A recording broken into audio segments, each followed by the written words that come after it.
Oi, tudo bem? Sou o Frei Joaquim e este é o canal Herdeiros de Homero.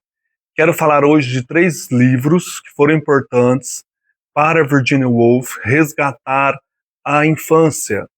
Não a infância dela, a infância dos personagens, mas de certa maneira olhando também para a sua infância passada no sul da Inglaterra, na Cornualha. Nesses livros ela traz então todo esse contexto para falar deste paraíso perdido que é a infância. Aí nós estamos então fazendo também uma referência a Em Busca do Tempo Perdido, obra monumental do Marcel Proust. São os livros O Quarto de Jacob.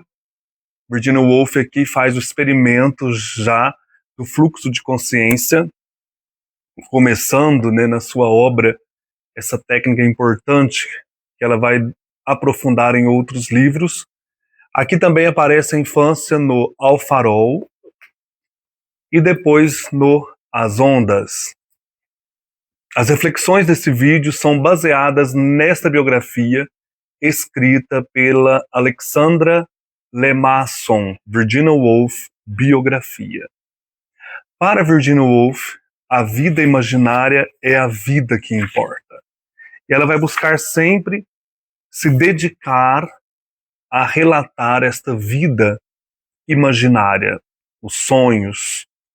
A realidade existe, crua, na nossa frente, mas também existe a realidade da infância, a realidade dos livros.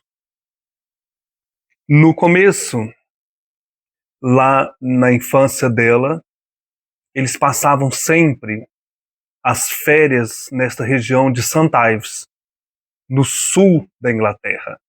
Até os 12 anos, Virginia, junto com a família, foi para esta região passar férias de verão junto com seus irmãos, seu pai e sua mãe.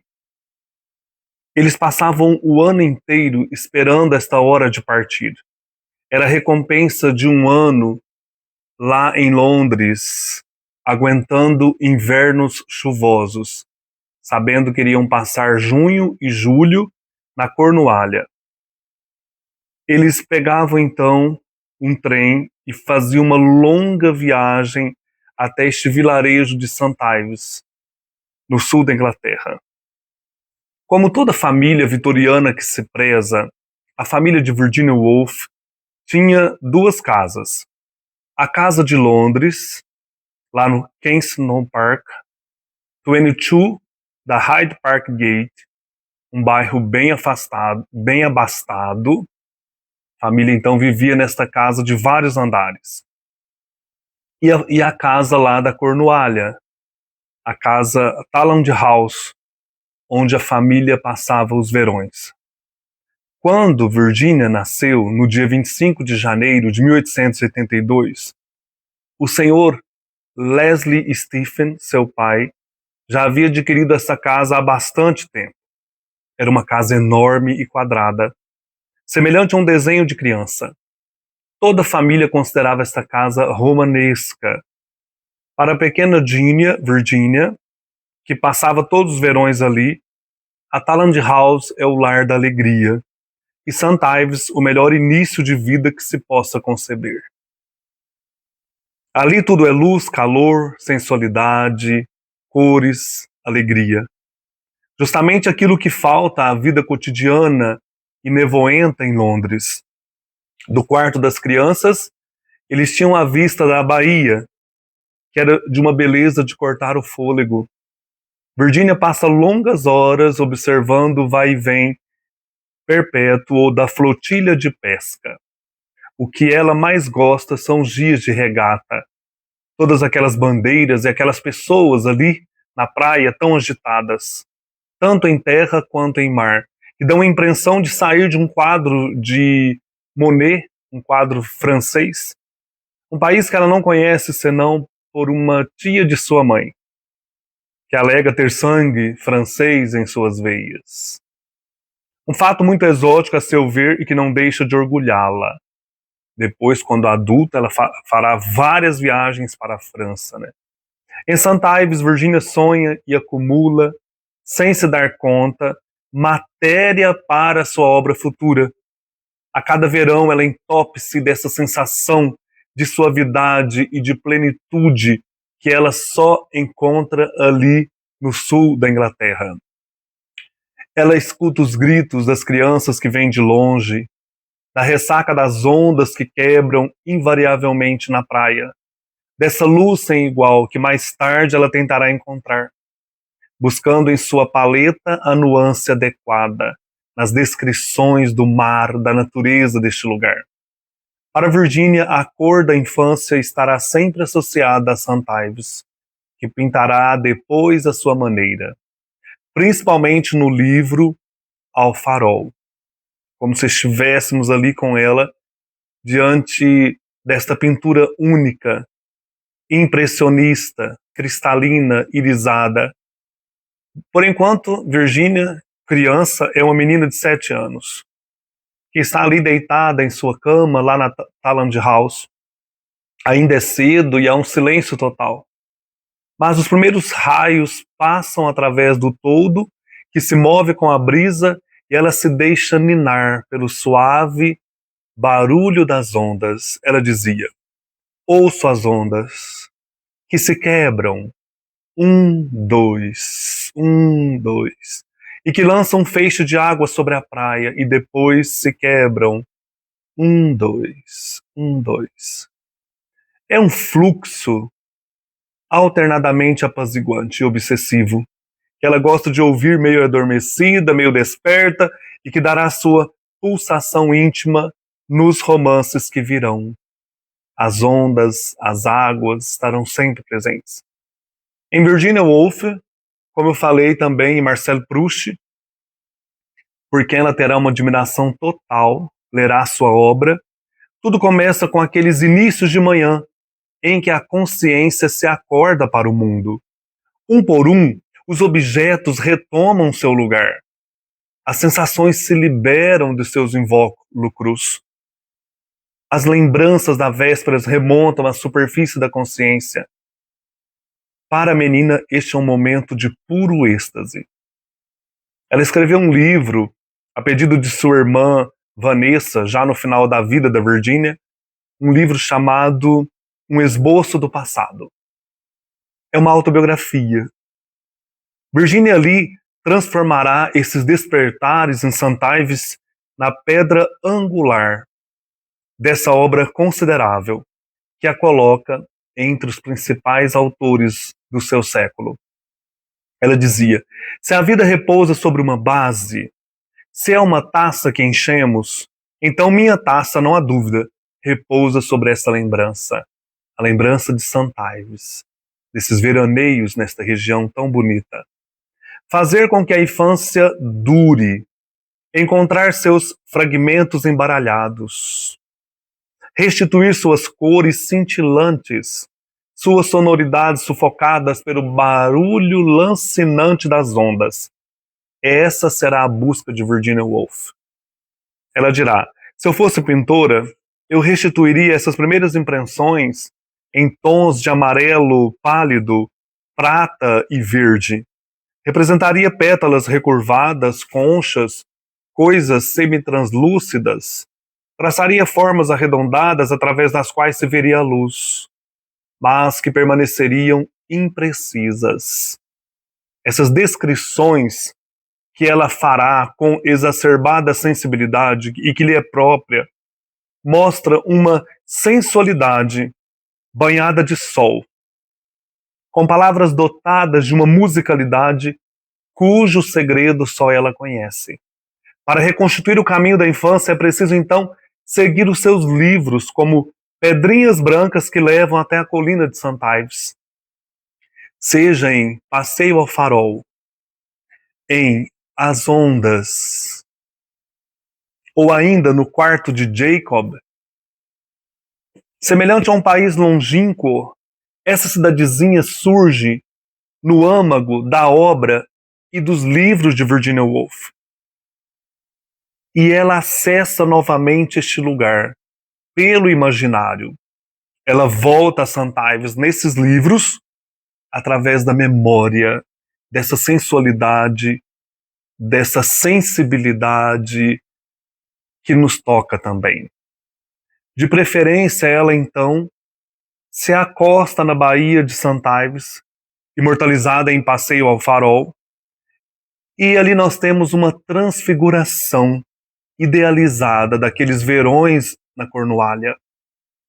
Ela está ali em êxtase, diante daquela baía mágica. Ela dizia, uma vasta baía toda recortada, com as bordas sublinhadas de areia, com a torre branca e preta do farol avistada ao longe. Tudo isso ela traz para nós e traz no texto. O pai de Virgínia era um homem sombrio e austero que tem pouca intimidade com seus filhos. Ele instaurou neste passeio um hábito de verão.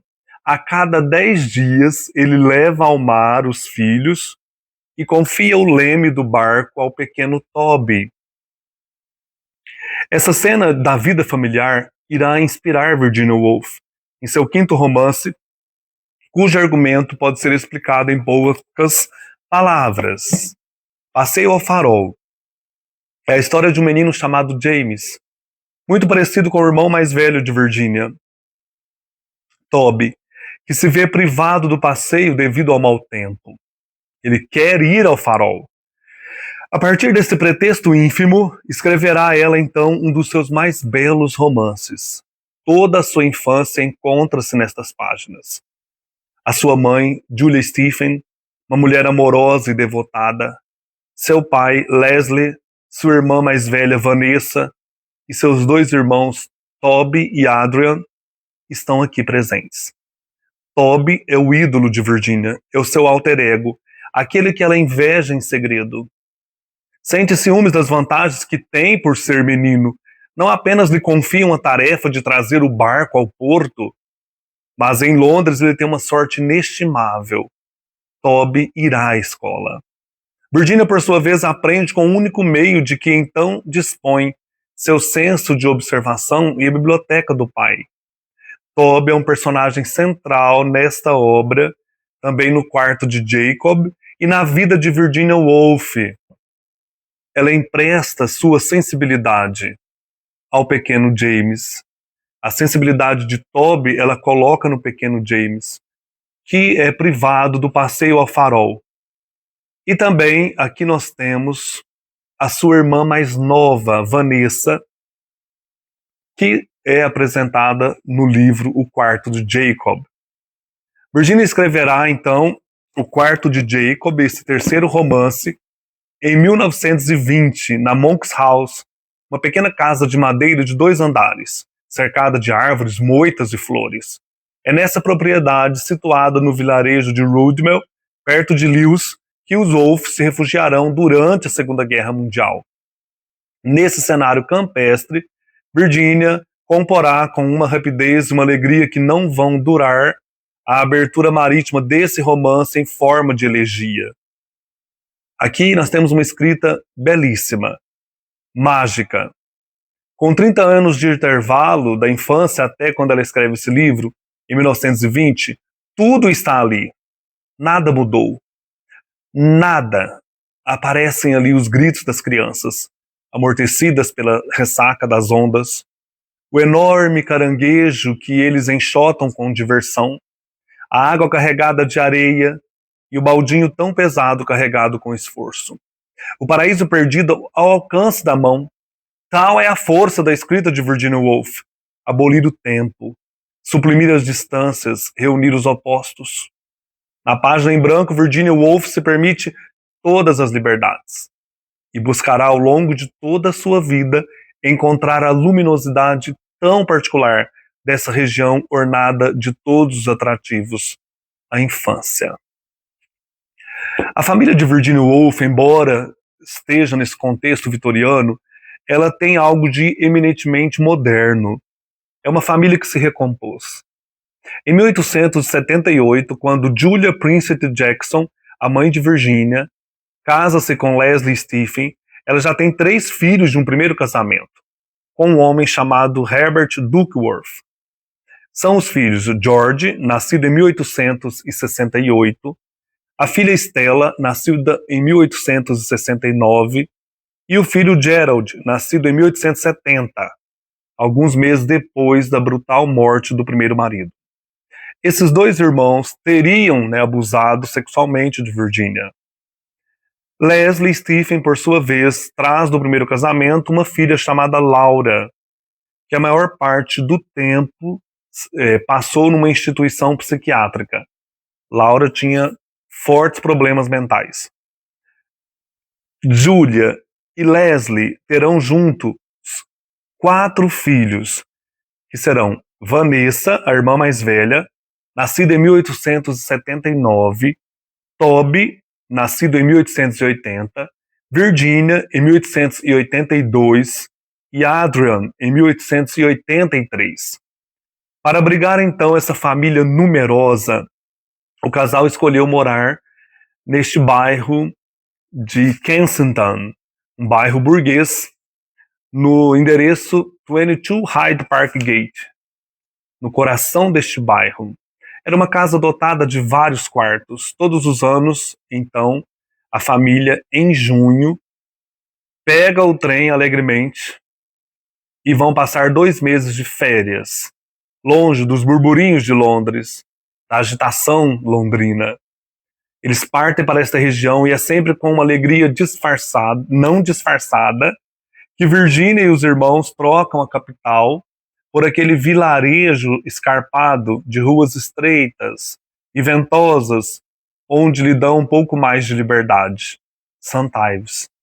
Todos os anos, depois de uma viagem cansativa, basta abrir o portão da casa de Talland House para que o sonho de todo o ano se torne realidade. Descer até a cidade para comprar pregos, incomodar os gatos, correr pelas ruas, jogar cricket com sua irmã preferida, correr atrás das borboletas em companhia de Toby, ou ainda ir à praia. Tudo isso fará parte da infância e da vida da Virginia neste lugar. Escalar rochedos, observar as anêmonas que estendem os seus tentáculos, capturar peixinhos. São tantos os jogos mais divertidos do que ir 2 vezes por semana, como eles faziam lá em Londres, na pracinha de Kensington Park. Aqui é muito mais legal, cheio de árvores, de vida, de sol. Se Virginia menina fica tão feliz ao trocar Londres por aquela casa de férias com sua família, ao tornar-se adulta, nada lhe parecerá mais excitante do que deixar o campo para ir distrair-se na cidade.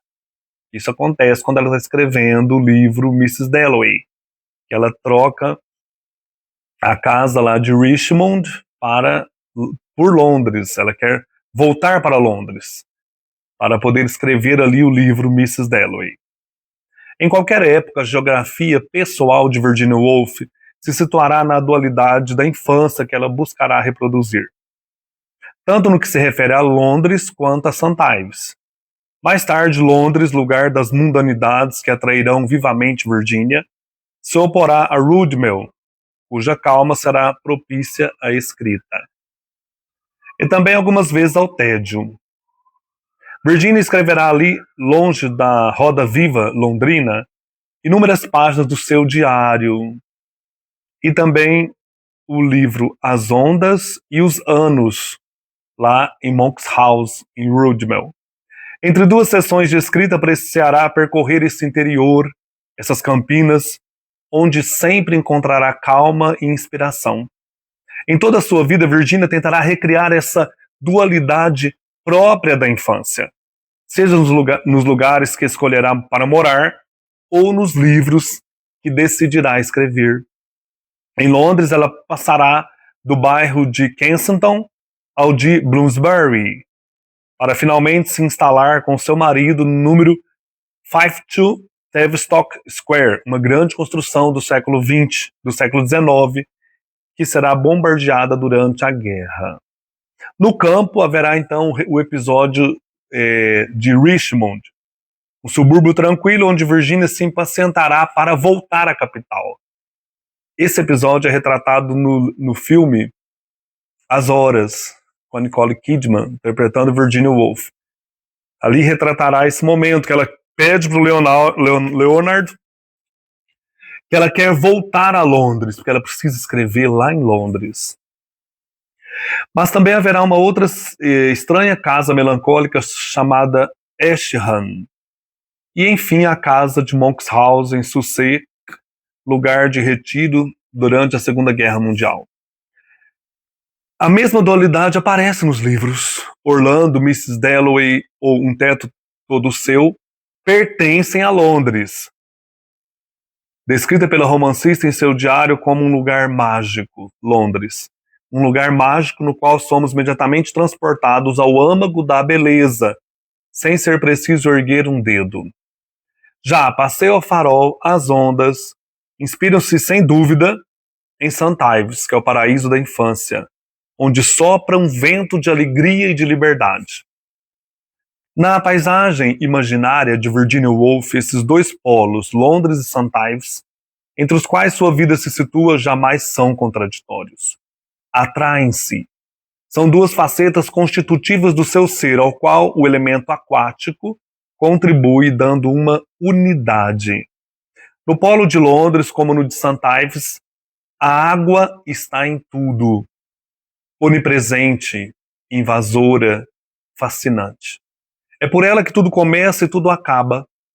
O fascínio original e a atração final. St. Ives e o rio Ouse. A infância e a morte.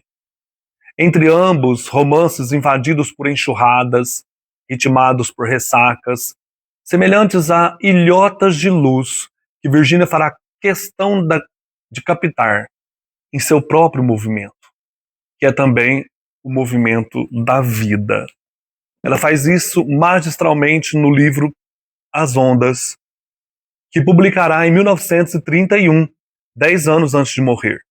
Aqui o barulho do mar estará mais presente do que em qualquer um de seus livros, chegando inclusive a pulverizar a intriga em proveito do ritmo.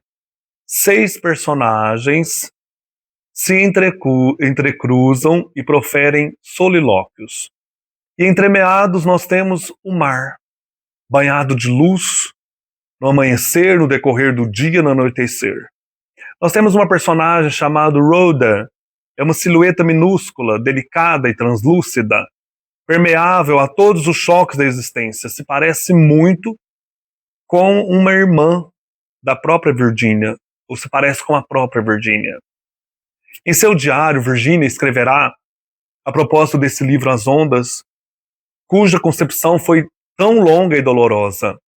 Ela dirá: será a infância, mas não será a minha infância. É uma afirmação que diz muito sobre o seu trabalho de composição como escritora. Virginia Woolf, mais do que ninguém, se inspira em sua vida para compor o material da sua obra. Mas seu trabalho consiste em apagar qualquer indício autobiográfico.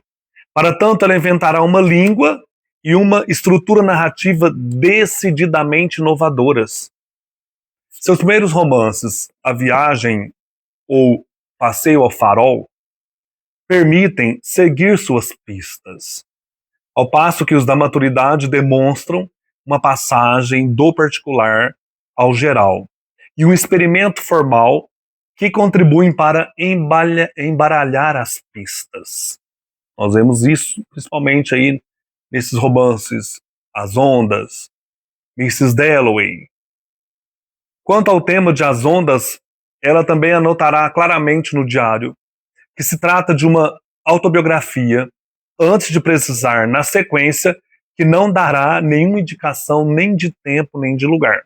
Nesse momento em que o romance ainda é um projeto, ela o chamaria de Os Efêmeros. Ela pensa inclusive em não dar nome a um dos personagens. Ela diz no diário: será simplesmente ela. É uma autobiografia, mas em que se apaga indicações de personagens, de tempo, de lugares. Então seria Os Efêmeros. A infância de Virginia está gravada nesses 3 livros: Ao Farol, As Ondas e O Quarto de Jacob. A romancista disfarça. O problema é encontrá-la nesses livros. Ela desloca e desvia os fatos a fim de não cair na confissão autobiográfica pura e simples.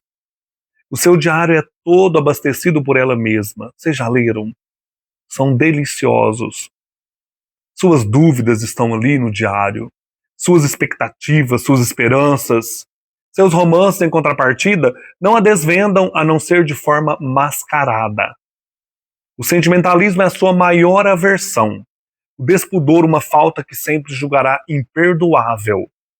A fim de evitar todo e qualquer pendor à exibição autobiográfica, escreverá ela, então, que se policia em cada um dos seus romances. É absolutamente preciso, ela dizia, erguer um muro entre o livro e o autor. Ela dirá isso referindo-se ao Quarto de Jacob. Uma exortação a qual não deixará de dobrar-se um pouco mais a cada livro. Em As Ondas, ela não hesitará em quebrar a própria noção de individualidade. Entretanto, apesar dos diferentes estratagemas utilizados, Virginia está ali.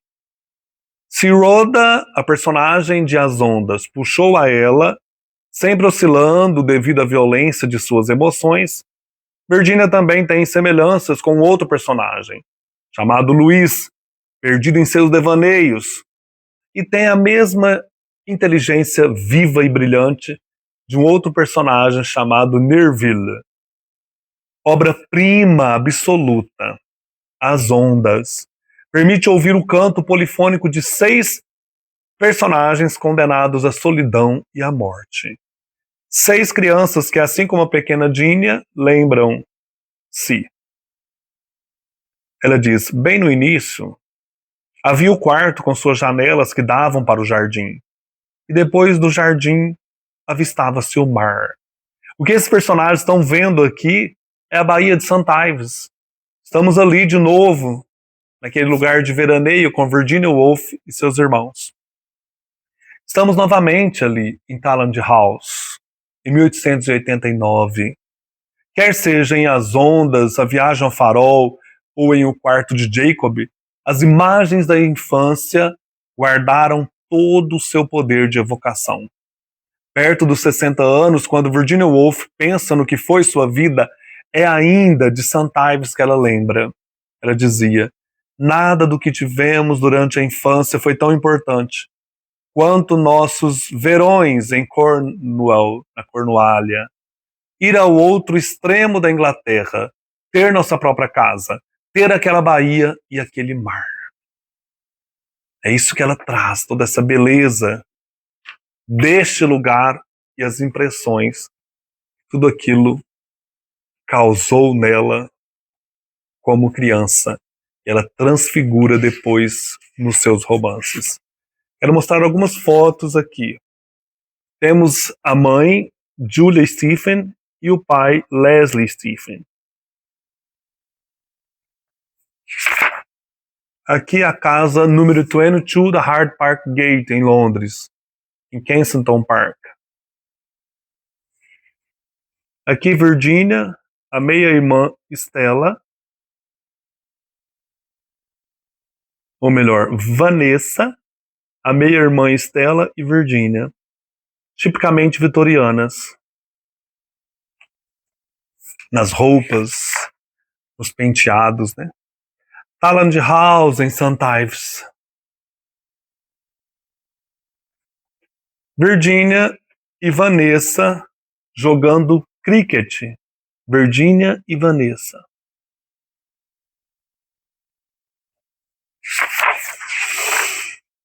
Aqui o farol de Gaudreville, em St. Ives, uma imagem central do Ao Farol, Viagem ao Farol. Esse farol que elas observavam, as crianças lá em St. Ives. Virginia e o pai Leslie Stephen.